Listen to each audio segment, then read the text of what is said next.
CPM-നകത്തെ ഒരു വിഭാഗം മടിച്ചു നിന്നിരുന്നു.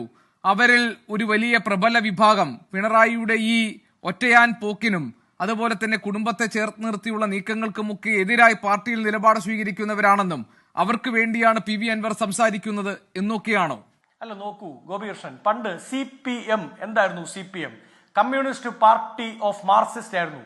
ഇന്ന് കുറെ കാലങ്ങളായി 7 വർഷമായി CPM എന്ന് വെച്ചാൽ കമ്മ്യൂണിസ്റ്റ് ഫോർ പിണറായി ആൻഡ് മരുമകൻ.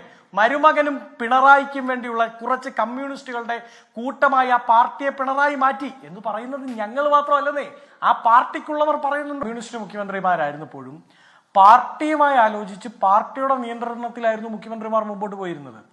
പക്ഷേ ഇപ്പൊ ഈ ഹിന്ദുവിന് കൊടുത്ത ഒരു ഇന്റർവ്യൂ, ആ ഇന്റർവ്യൂവുമായി ബന്ധപ്പെട്ട് പാർട്ടിക്ക് യാതൊരു അറിവുമേ ഇല്ല എന്നതുകൊണ്ടാണല്ലോ പ്രസ് സെക്രട്ടറി മനോജ് ഹിന്ദുവിന് നോട്ടീസ് അയക്കുന്നത്. കാരണം അങ്ങനെ ഒരു നോട്ടീസ് ചെന്നാൽ അത് ആരെയാണ് കൂടുതൽ അപകടത്തിലാക്കുന്നതെന്നുള്ള ബോധ്യം വളരെ മുതിർന്ന നേതാവായ കമ്മ്യൂണിസ്റ്റ് നേതാവായ ശ്രീ മനോജിന് ഉണ്ടാവുമല്ലോ. ഇപ്പോൾ ആ നോട്ടീസ് അയച്ചത് കൊണ്ട് ആരാണ് അപകടത്തിൽപ്പെട്ടത്? അപകടത്തിൽപ്പെട്ട മുഖ്യമന്ത്രി തന്നെയാണ്. ഹിന്ദു പറയുകയാണ്, നോക്കൂ ഇങ്ങനെ ഒരു PR ഏജൻസിയാണ് ഈ പണിക്ക് മുതിർന്നത്, ഞങ്ങൾക്ക് യാതൊരു പങ്കുമില്ലാന്ന് ഹിന്ദു പറഞ്ഞു ഒഴിയുന്നു. അതിനോടൊപ്പം തന്നെ ഞങ്ങളെയാണ് സമീപിച്ചത്, അതായത് ലേഖികയായിട്ടുള്ള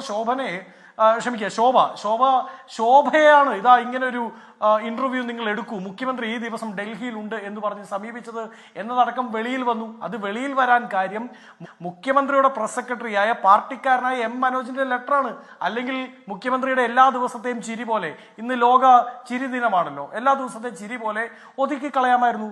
അപ്പോൾ കൃത്യമാണ്, പാർട്ടി സമ്മേളനങ്ങൾ നടക്കുന്നു, ആ സമ്മേളനങ്ങളിലേക്ക് മുഖ്യമന്ത്രിയുടെ മനസാക്ഷി സൂക്ഷിപ്പുകാരനായ ശ്രീ P ശശിയെ കെട്ടിയിറക്കി സംസ്ഥാന കമ്മിറ്റിയിൽ കൊണ്ടുവന്ന് അങ്ങനെ പിണറായി വിജയന് ശേഷം ആര് എന്ന ചോദ്യത്തിന് കോടിയേരി ഒഴിഞ്ഞിരിക്കുന്ന സമയത്ത് ജയരാജനെ ഒതുക്കിയ വേദിയിൽ ശശിയാണ് എന്ന് പറഞ്ഞ് അവതരിപ്പിക്കാൻ തയ്യാറെടുക്കുകയായിരുന്നു ഈ പാർട്ടിക്കുള്ളിലെ പിണറായി പക്ഷം.